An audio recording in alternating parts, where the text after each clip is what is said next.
There are moments in life when the world around you seems to slow down and everything becomes terrifyingly real. For me, that moment came when I couldn't find my son, Luke, in the cornfield. It had started as a regular autumn afternoon on our farm. Luke, who was 5 at the time, loved being outside.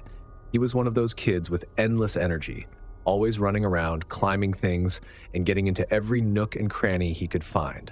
The cornfield had always been his favorite place to play hide and seek with me, darting between the rows, giggling as he tried to stay out of sight. And I didn't mind, it felt safe. We lived in the middle of nowhere, surrounded by miles of our own land, so there wasn't much to worry about. That day, though, things were different. I remember calling out to him after a few minutes of not hearing his laughter. At first, I wasn't concerned. I just figured he was playing his usual game trying to stay hidden. "Luke, come on out, buddy. Let's go inside and get a snack." But there was no answer. I wandered closer to the edge of the field, looking between the tall stalks. "Luke, come on. Time to go."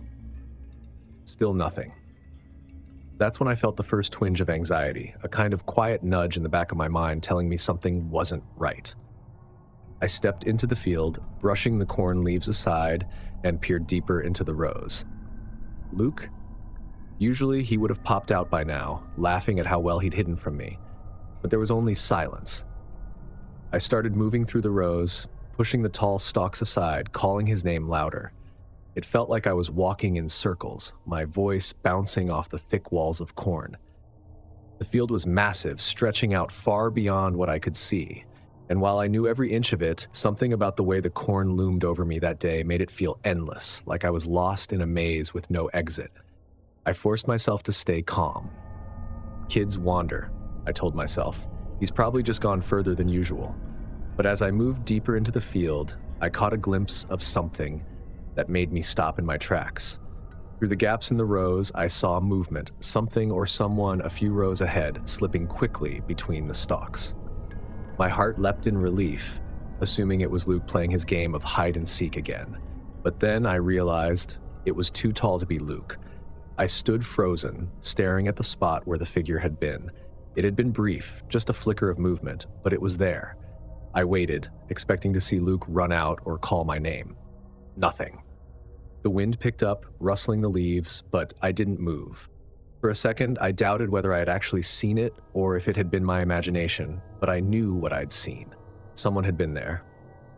"Luke!" I yelled again, louder this time, the worry creeping up to me. "Come out now!" Still no response. I hurried forward, pushing through the rows more urgently now. Every time I thought I heard something, a faint rustling, a footstep, I'd stop and listen. But every time I did, the sound would stop too.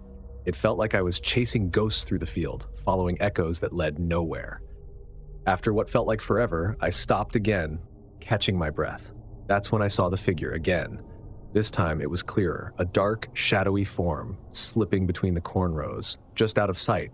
But it wasn't running, it was moving slowly, and it was leading me further into the field. My stomach nodded as I realized that whatever it wasn't Luke. It wasn't even human. My feet felt rooted to the ground, but I couldn't turn back. I had to find my son. I started moving again, faster this time, weaving between the rows as I called out for Luke. The more I walked, the more disoriented I became. It was like the field had swallowed me whole. The light had changed as the sun began to set, and the figure, whatever it was, kept showing up just ahead of me, always slipping away before I could get close. At one point, I stopped dead in my tracks, realizing that I hadn't heard Luke's voice in what felt like hours. No laughter, no cries, nothing. The only sound was the wind through the corn, and that eerie rustling that seemed to follow me wherever I went. I called his name again, but this time it felt more desperate, like I was calling out into a void. And then I heard a faint sound, almost like a whimper. It was coming from behind me, back the way I'd come. I took a step toward it, and then I saw the figure again, closer this time. It was standing still, right in the middle of the row, facing me. I couldn't make out any features, but I could feel it watching me. The whimper came again, and I knew it was Luke. I bolted toward the sound, not caring about the figure anymore, just needing to find my son. I tore through the rows, corn stalks scratching at my arms and legs, until I finally broke through to a small clearing in the middle of the field. There, huddled on the ground, was Luke. His face was streaked with tears, his body trembling. I rushed over to him, pulling him into my arms. He clung to me, sobbing, and I felt a wave of relief so powerful that I could barely breathe. "It's okay, baby, I've got you," I whispered, trying to calm him down. But as I held him, I looked up, scanning the cornfield around us. The figure was gone. The shadowy presence that had been stalking me through the rows had vanished without a trace. "Mommy, there was someone here. They were following me." Luke's voice was shaky. I looked into his frightened eyes and my heart sank. He had seen it too. "Did they hurt you?" I asked. Luke shook his head. "No, but they kept telling me to follow them." A chill ran through me. "What did they say, Luke?" "They said they wanted to show me something. But I didn't want to go. I wanted to find you." I hugged him tightly, my mind racing with 1,000 thoughts. Whatever had been in that field with us had tried to lead my son away from me, away from safety, and I had almost followed it too. I didn't waste any more time.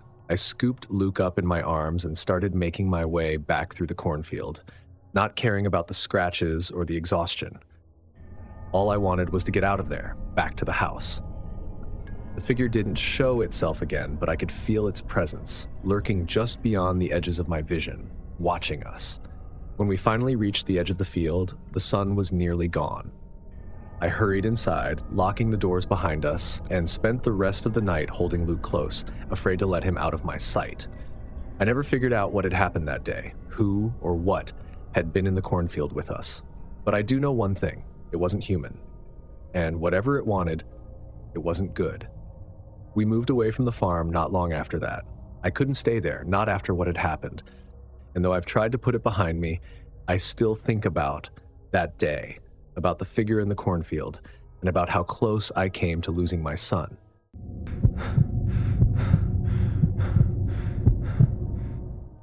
When Evelyn and I booked a weekend getaway at a remote Airbnb, we were hoping for some peace and quiet away from the city.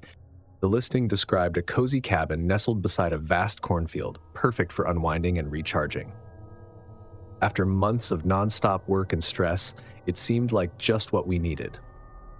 The cabin itself looked great in the photos, and the reviews were glowing. The host, Gary, seemed to be the type of person who took pride in his place. "Spotless," one review had said. "Incredibly well kept." Another mentioned that Gary made sure everything was perfect for his guests, down to the last detail. We arrived late Friday afternoon. The sun was beginning to set, casting this golden glow over the cornfield.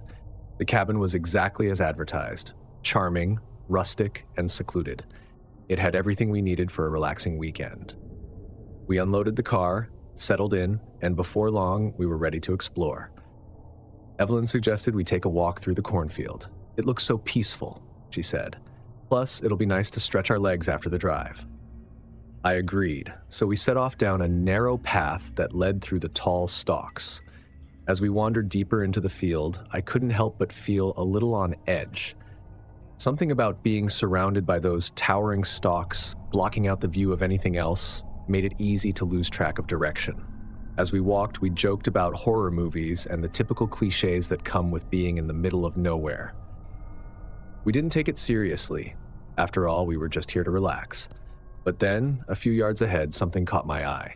It was a small, dark shape on the ground, half hidden beneath the corn. I paused, stepping off the path for a closer look. "What is it?" Evelyn asked, stopping beside me. At first, I wasn't sure. It looked like a pile of debris or maybe a clump of leaves. But as I crouched down to inspect it, I realized it was a small, lifeless animal, a rabbit. Its fur was matted and a thick, dark line cut across its throat. "It's dead," I said. Evelyn leaned in for a closer look.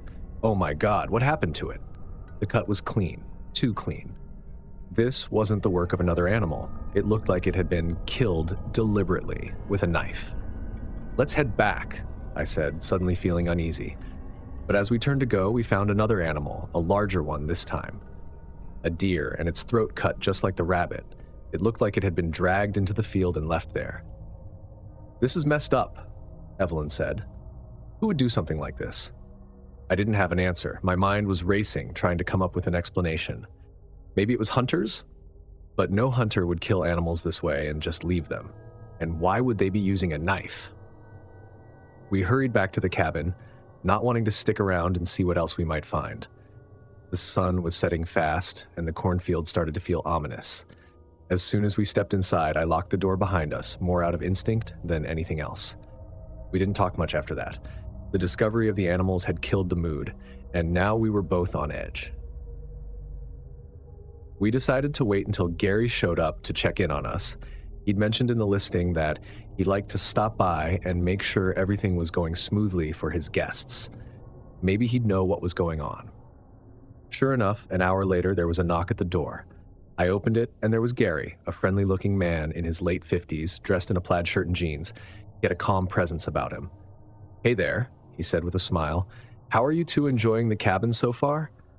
"It's great," I replied, "but we found something in the cornfield." Gary's smile faltered slightly. "Oh? What did you find?" "Some dead animals," Evelyn chimed in. "A rabbit and a deer. They were cut up, like with a knife." For a moment, Gary didn't say anything. Then he let out a small sigh. "Ah, you found them, huh?" Gary stepped inside, closing the door behind him. "Look, I wasn't planning on telling you about this, but I guess it's better you know. I'm the one who killed the animals." Evelyn and I stared at him, not sure if we'd heard him right. "You killed them?" Evelyn asked. "Why?" Gary shrugged, like it was no big deal. "It's just something I do when guests are staying at the cabin. Keeps the place clean, free from pests. I don't want any wild animals creeping around causing trouble while you're here." I blinked, trying to wrap my head around what he was saying. "You kill the animals to keep the place clean?" "That's right," Gary said, his tone matter of fact. "I've been doing it for years. Keeps things peaceful. You don't want a bunch of wild animals roaming around when you're trying to relax, do you?" Evelyn looked horrified. "But that's horrible. You can't just kill animals like that." Gary raised an eyebrow. "Why not? It's for your benefit. I do it for the guests. It's part of the service. You wouldn't believe the mess it can cause if you let too many animals get too close to the cabin. Trust me, I've seen it." I couldn't believe what I was hearing. This man, our Airbnb host, was casually admitting to killing animals just to keep things tidy for his guests. It was sick. "We don't need that kind of service," I said, trying to keep my voice steady. "We're fine with the animals being here. We're in the countryside after all." Gary chuckled, but it wasn't the warm, friendly sound from earlier. It was colder, almost condescending. "You don't understand. If you don't manage the problem, it gets out of hand. I'm doing you a favor. You don't want to see what happens when nature takes over." I exchanged a look with Evelyn. We were both thinking the same thing. This wasn't right. "I think we'll be leaving tomorrow," I said firmly. "We appreciate the stay, but we're not comfortable with this." Gary's smile faded, replaced with a look of disappointment. "Suit yourselves. But I'll tell you this, you'll never find a place as well kept as this one. You'll thank me someday." After Gary left, Evelyn and I packed our bags in silence.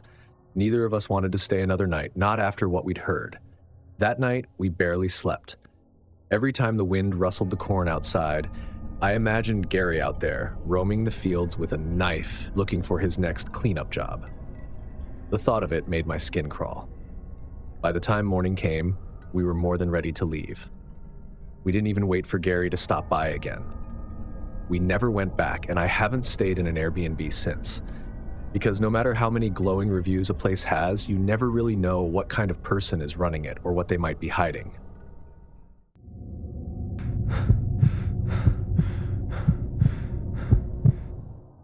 We were dumb kids, always looking for a thrill, especially on the weekends when there wasn't much to do in our small town. You know the type. Small community, quiet streets, and the nearest mall was 45 minutes away. Cornfields stretched for miles in every direction, disappearing into the horizon. They'd been a backdrop for as long as I could remember, but we hardly paid them any mind. They were just there. But on this particular night, we made the worst decision of our lives. We decided to sneak into Mr. Wilkins' cornfield. It wasn't the first time we'd messed around in the corn, but there was something about doing it at night that felt different. The idea came from Connor, of course. He was always the one who pushed things too far. "Come on," he'd said with a mischievous grin. "I dare you to go in the corn at night. You know it'll be creepy as hell.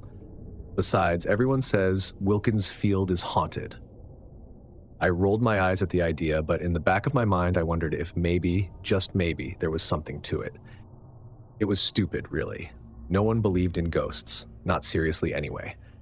Still, when the whole group, Connor, Jace, Taylor, and me, it was easy to get pulled into that kind of thinking. It was the thrill of it all, the chance to prove we weren't scared, that we could do something crazy and come out the other side laughing. So, we went.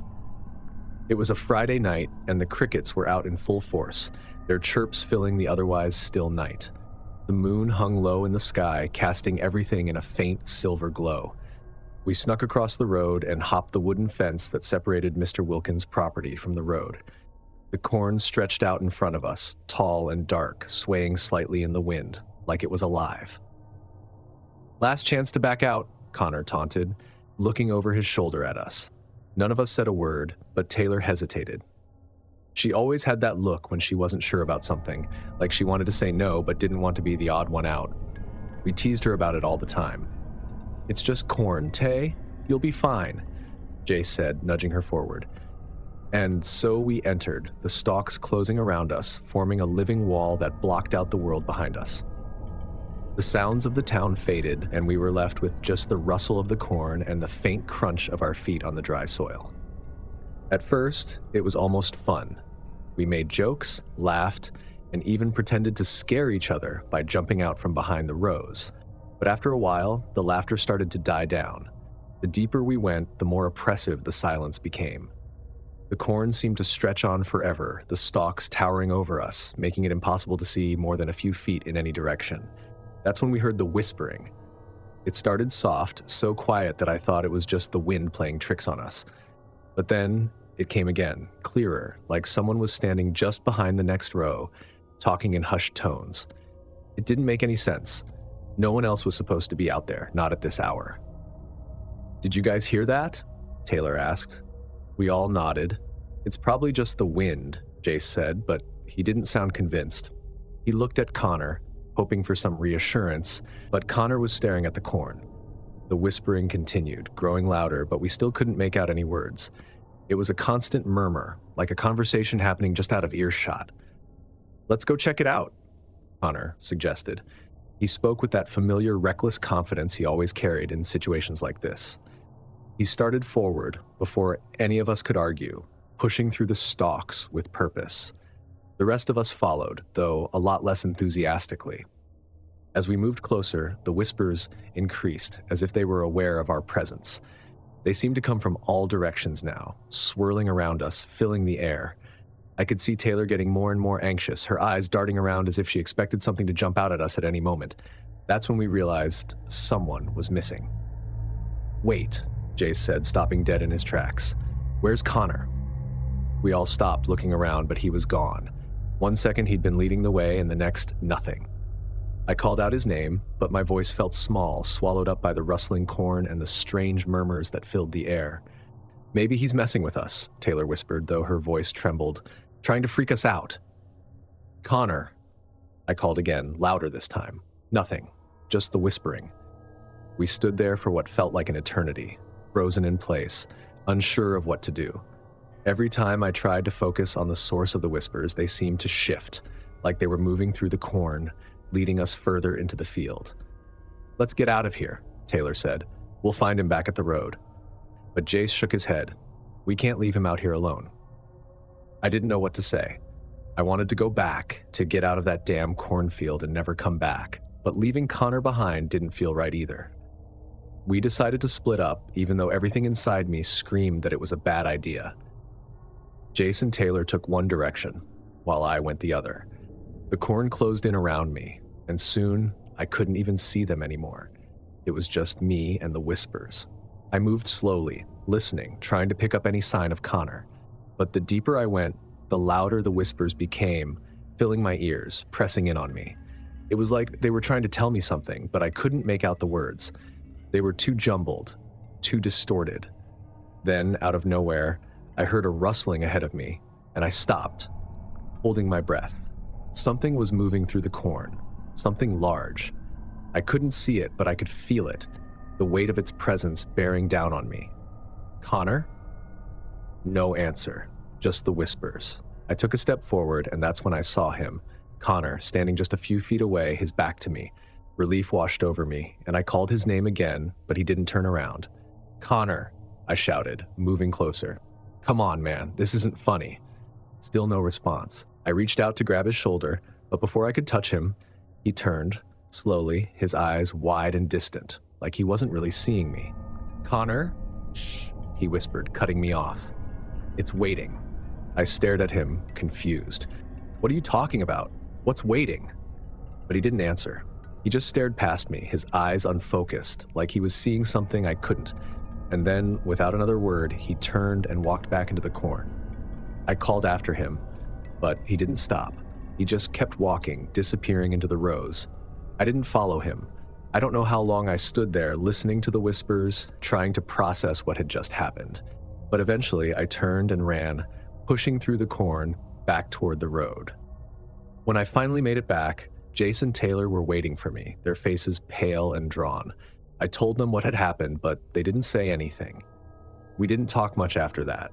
We just left, hoping Connor would show up on his own. Eventually, Connor went back to his home alone. We found him the next morning, sitting by the sidewalk in front of his house, staring blankly at the ground. He didn't say a word, just kept muttering under his breath about something waiting in the corn. He never told us what he saw that night. And every time we mentioned that day, he'd get angry and shut down the conversation. A while later, I moved away to college and ended up losing contact with them.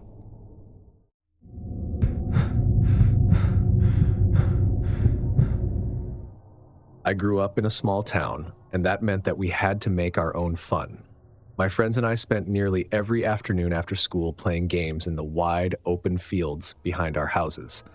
We lived near an old farm where the previous owners had passed away and their children did not want to take over the property, so the place was abandoned, with those rows of tall corn that grew wild and unchecked. It had become our playground over the years, a perfect spot for hide and seek. For us, it was a world of adventure and imagination. You could get lost in there, and sometimes that's exactly what we wanted. I was always the best at hiding. I liked slipping away into the rows of corn, the soft rustling of leaves covering my footsteps, and knowing that no one could find me. It was thrilling in a way that made your heart race, knowing you were hidden but not alone. One afternoon, in particular, sticks with me more than any other. We'd just finished school, and the late summer sun was already beginning to set. I was with my usual group of friends, Tommy, Jenna, and Catherine. It was Catherine's turn to seek, and as usual, I found a spot deep in the field, crouching low behind a thick wall of corn. I could hear the others laughing and running through the stalks as they hurried to find their own hiding spots.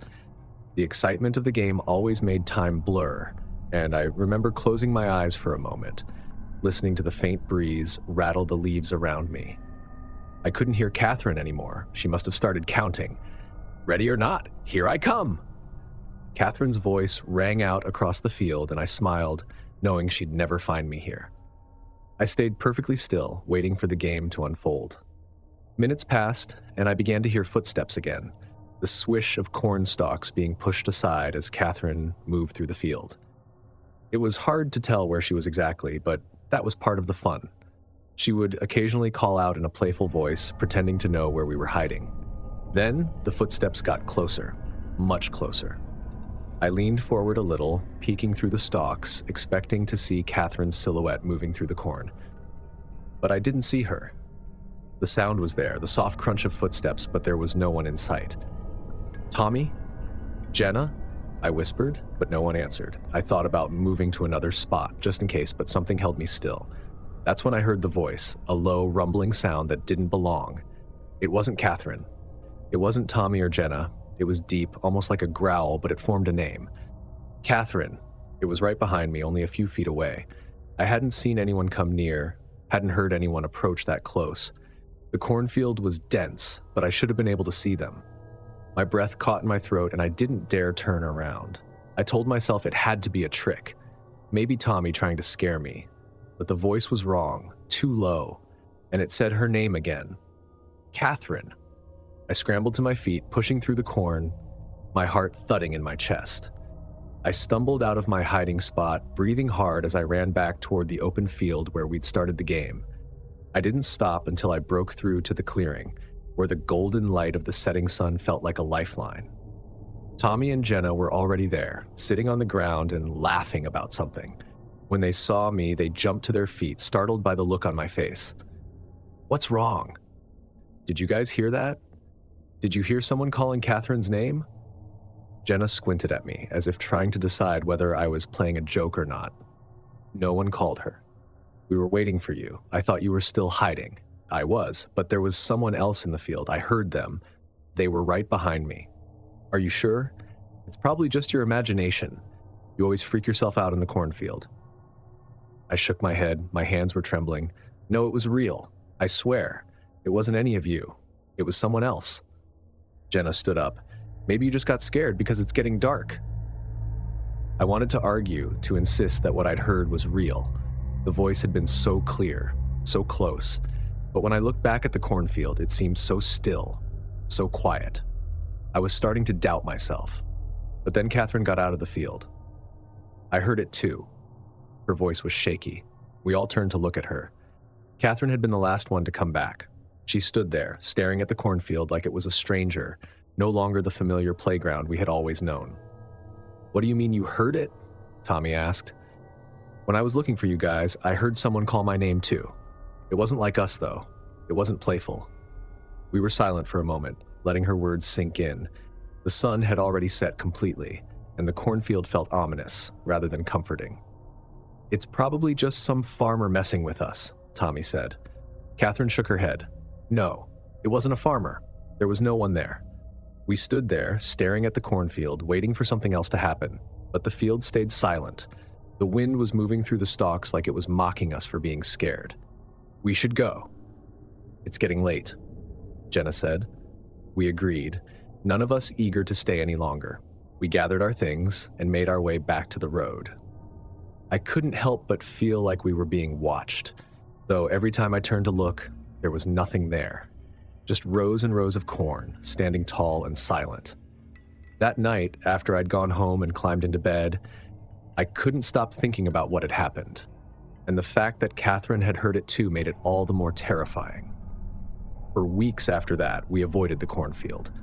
No more games of hide and seek, no more daring each other to go deeper into the stalks. We stuck to the open fields where the light was bright, but every now and then I would catch Tommy or Jenna looking toward the cornfield, as if they were waiting for something to emerge from its depths. Eventually, life went back to normal, and the memory of that day faded into the background. But even now, all these years later, I can still remember that voice vividly.